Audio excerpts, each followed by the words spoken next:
Hey guys, it's me, Zimzilla, and today we're going to be going over something a little different. Yes, that is my room's color.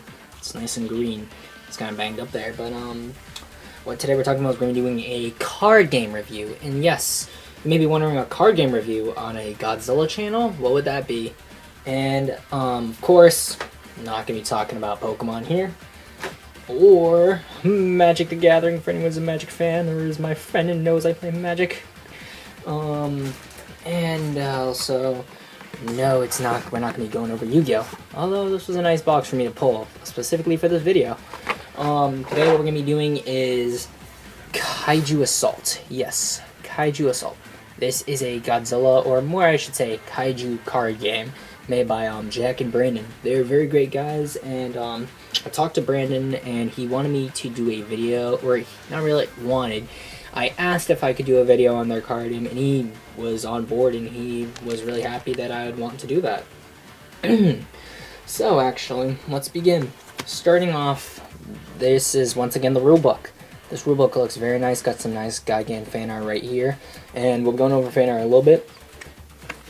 Right here, the book is very detailed in what it talks about, specifically when it comes to starting matches, the goals of the game, as well as the phase of a person's turn. The card layouts, which are kind of dark, but I will show you the cards themselves, because it just doesn't capture it on my iPad right here. How to attack, as well as their card layout right here. And attack types, beam battles, grab attacks, and all the special little symbols right here, which is nice and awesome. So, let's actually get the cards themselves. Starting off right here, I've just got, this is the tier 1s. These are the weakest cards in the games. I'm not going to be going over all the tiers. If you want to see me go over the tiers in detail, or any strategies like that, please leave that down in the comments below, because I'd be happy to do that and go over this stuff in more detail. But this is just a nice little overview and review, and sort of just to get this card game's name out here. But let's continue. I'm just going to show you this one card right here, Sidora. Of course, this is an Ultraman monster. That's why I corrected myself when I said that this is a Kaiju card game, not just a Godzilla card game. Originally, there was just Godzilla monsters, but they've added monsters. This monster specifically was from the one of the booster packs, and the booster packs were the Mighty Measurely as well as the Science Patrol. Both of those added new aspects to this game, which made it even more interesting for me. And here's another monster that was very new, is Yongari. This is the original Yongari, and the later Yongari, which with the 2 G's, he's also in the game. But just for a quick short history, I'm just gonna keep this card right here, and why not? I'll just keep both these cards up here because I really like playing with these cards. So I'll just talk about my basic history. I remember first seeing or really getting to know the card game back in G-Fest 19. I remember I was walking out of the dealer's room. If anyone's seen the dealer's room, it's awesome, and you probably are wondering why I left the dealer's room to begin with. And I saw Brandon and Jack, I didn't know their names at the time, previewing what looked like a kind of card game of some kind to another person. And I was wondering, because I had seen Pokemon, I had Pokemon cards at the time, I had Yu-Gi-Oh cards at the time, and I was just getting into Magic at the time. So I knew about card games, although I didn't bring any cards with me, so I wasn't sure if they'd let me play or not. But then I noticed there was Godzilla monsters, specifically not these, not the fan art, but actual stills from the movies of some of the monsters.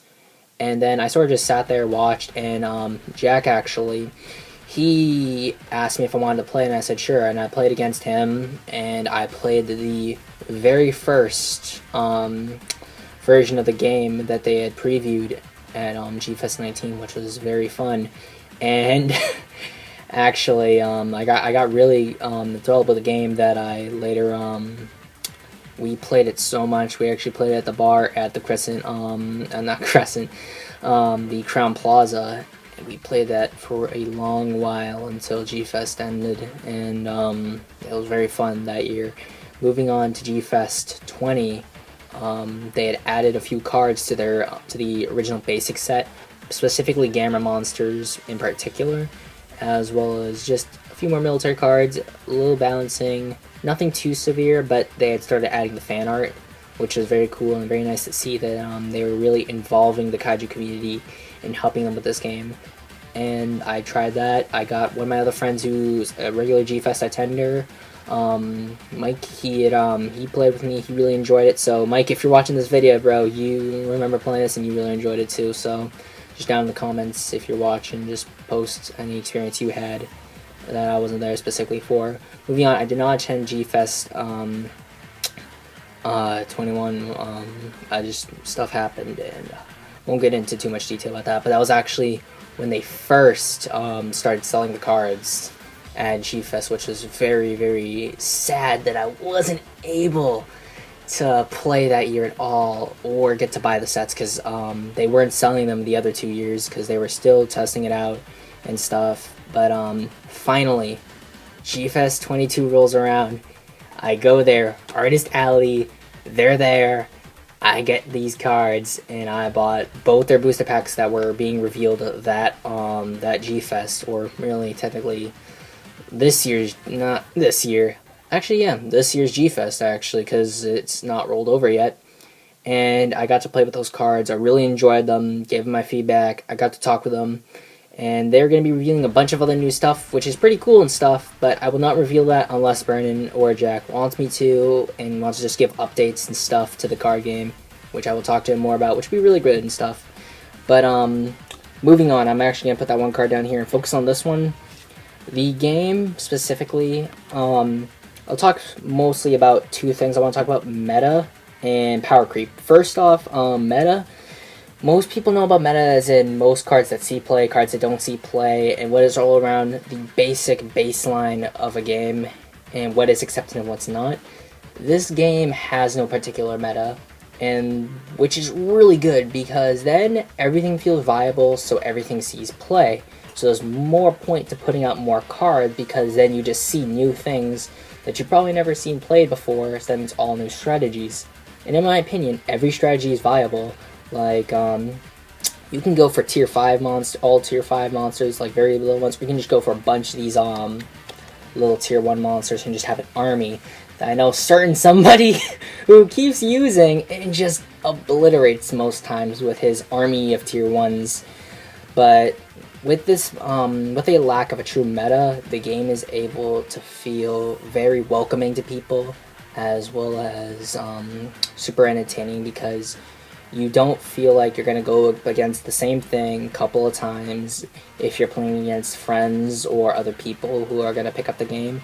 As well as you're going to feel more, not really comforting, but just more willing to try out new cards, because you're not punished for playing a particular way. For instance, like in Magic with a Rainbow Red aggro, there's very certain things that you can't do with an aggro that you can do with a blue control and stuff like that. With this game, because of how basic it is, which is actually a big plus in my opinion, I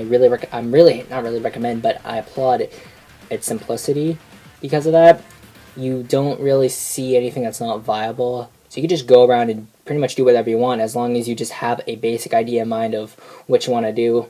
Because in all, the game is very much like a mixture of a card game, almost like Pokemon in a way, because of how the fighting is set up, as well as a tabletop game.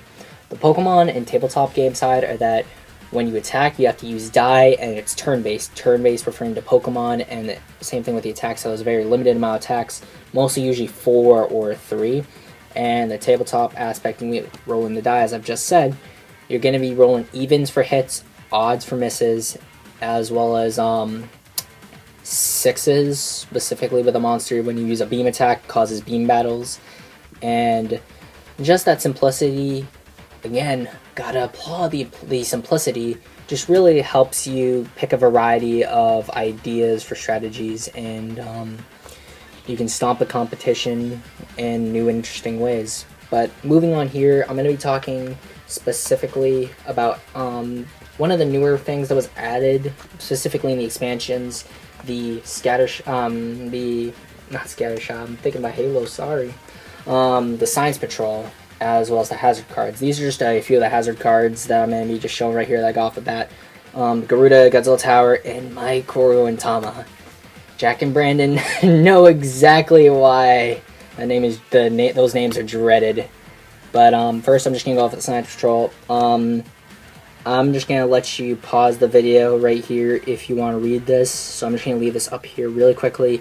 This was a new part to the military deck, and it just added some interesting new things that were more attributed to Science Patrol, which is foreshadowing to other things that may come. I'm not going to spoil them, but right here, the hazards. I've got, obviously already stated, Godzilla Tower, Garuda, and Micro Otama. The hazard cards, they kind of look like just monster cards, except they've got this, obviously, danger, hazard on the back. And hazards are pulled when you pull them out of the military deck, similar to Science Patrol cards. However, you may pull a hazard card, but that doesn't mean you particularly control it. So, in a sense, hazard cards are the banes of the game. I mean that both as a pun to the Dark Knight or Batman, blah, blah, blah. Christian Bale, I'm Batman. As well as being the fact that it just destroys players. Specifically, my core genre, I'm keeping this up here because, again, Brandon and Jack know. They know very well what happens when you let this card get out of control. But with hazards, hazards are affected by everyone, and when it comes to a hazard, you will always have to roll to see who gets hit, and you yourself can get hit, or it might be something that affects everybody. Once again, I am sorry for the little cut right there I had to do. I just had to do a few things. But once again, here back on my core and Tama, the hazard cards as well as the Science Patrol cards are both cards, once again, that come and are pulled from the military and can be used to help even the playing field or completely to destroy the playing field as well as yourself entirely. And that's pretty much what I wanted to talk about when it comes to those cards. And I'm just going to put the rule book back up here for you.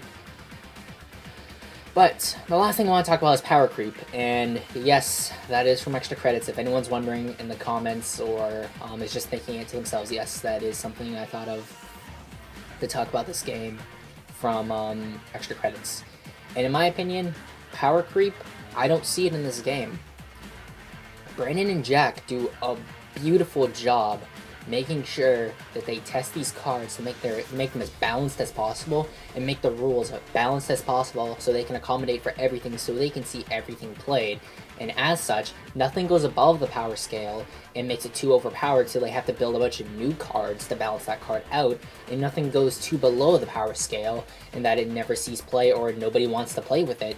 Everything is just as playable as the next thing, pretty much. And in all, the only thing that really changes your opinion about cards is how much damage certain cards do, or abilities, really, which is perfect. That's exactly what I think anyone would want to see in a card game like this. But I'd probably start rambling right now. This is going to be just my review of Kaiju Assault in general. If you guys want to see matches and I can get some friends together, I would post matches and I'd get a little bit more equipment to do than just my iPad here. And I'd also do strategies, or I will also do reviews of the new expansions when they come out, and I might give you updates depending on whether or not Brandon and Jack give me their good graces so that I can do that.